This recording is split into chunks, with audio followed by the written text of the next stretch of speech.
Kita semua tahu lah ya kalau MacBook itu emang mahal. Dan kalaupun beli, pasti pengennya buat pemakaian jangka panjang. Secara build quality, material MacBook ini dibuat dari aluminium block langsung. Jadi pasti bakal awet bertahun-tahun. Tapi untuk baterainya sendiri, apakah iya bakal awet juga? Apalagi kalau makainya kayak saya nih, dicolok terus ke monitor, dipakai seharian, dan hampir tiap hari begitu terus.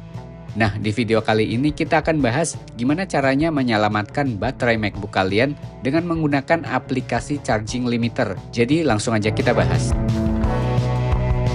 Halo semuanya, balik lagi di Grafis High Tech. Video di channel ini membahas seputar desain, teknologi, dan produktivitas. Jadi kalau kalian suka dengan tema tersebut, langsung aja di subscribe. Ngebiarin baterai MacBook dipakai sampai level 0% itu nggak bagus karena bikin baterai lebih struggling buat handle aktivitas MacBook. Ngecas baterai sampai 100% terus-terusan dan nggak dicabut juga nggak bagus karena akan bikin daya terus mengalir ke baterai dan bikin tekanannya tinggi sehingga baterai terlalu terbebani. Beberapa sumber menyarankan idealnya persentase baterai itu antara 20% sampai dengan 80%. Karena ngecas sampai 80% ini sebenarnya udah cukup ya dan bikin baterai jadi awet buat jangka panjang. Sebenarnya Apple sendiri udah nambahin fitur di MacBook yang ngebatasin supaya pas ngecas nggak keterusan sampai 100%. Jadi dia keep di 80%. Makanya Apple bikin sistem ngecas dari 80% ke 100% itu jadi lebih pelan. Ini juga supaya baterai bisa bertahan dalam jangka panjang. BTW di iPhone 15 yang baru sekarang juga udah ada fitur yang mirip-mirip nih. Jadi ada pilihan buat ngebatasin charging sampai 80%. Oke, balik lagi. Karena fitur bawaan di MacBook ini sistemnya pakai AI, jadi kadang-kadang meleset, kadang stay di 80%, kadang bisa lewat sampai 100%. Jadi saya coba riset kecil-kecilan dan nemu aplikasi namanya Aldente. Oh ya, disclaimer dulu ya, ini saya nggak disponsorin sama Aldente atau pihak manapun. Jadi sekedar sharing aja karena menurut saya aplikasi ini kepake banget buat pengguna MacBook. Dan di sini ada dua versi ya, yang gratis dan berbayar atau yang pro. Kalian tinggal download aja di websitenya langsung. Link downloadnya juga udah saya taruh di deskripsi. Kalau yang free ini fiturnya nggak selengkap yang berbayar. Nah ini kalian bisa lihat ya perbedaan fitur-fiturnya. Saya sendiri pakai yang versi pro untuk 1 tahun, itu harganya sekitar 160 ribuan. Jadi sistem kerja di aplikasi ini dia akan ngebatasin charging tergantung kita set di angka berapa persen. Kalau saya di sini set di angka 80%. Jadi pas ngecasnya udah sampai 80%, dia akan berhenti ngecas walaupun secara teknis chargernya tetap nyolok ya. Jadi si MacBook akan pakai daya dari power adapter. Kalian bisa lihat ya di sini punya saya, ini icon baterainya kelihatan lagi ngecas ya. Tapi pas dilihat detailnya di sini ada keterangannya nih. Baterai is not charging, berarti dia nggak pakai daya dari baterai. Dan di atasnya juga ada keterangan power source-nya dari power adapter.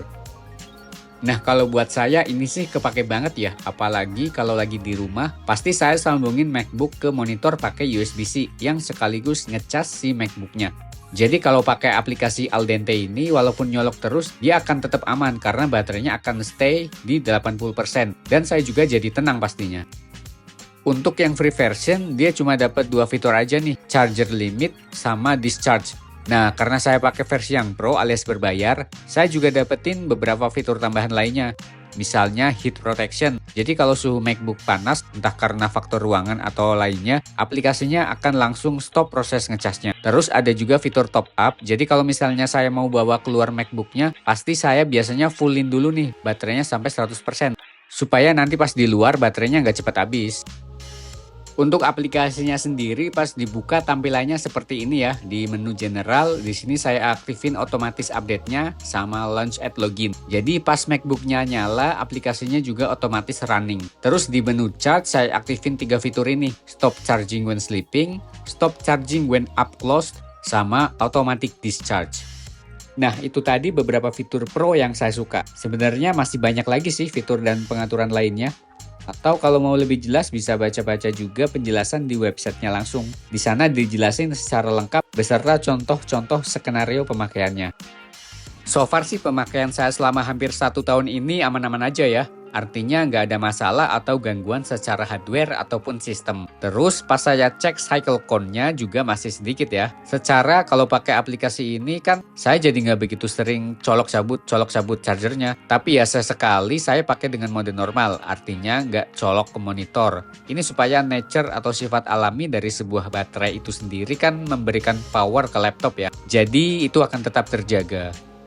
Oke, kalau gitu sekian dulu video singkat kali ini. Terima kasih buat yang udah nonton. Semoga videonya bermanfaat dan sampai jumpa di video selanjutnya. Bye-bye.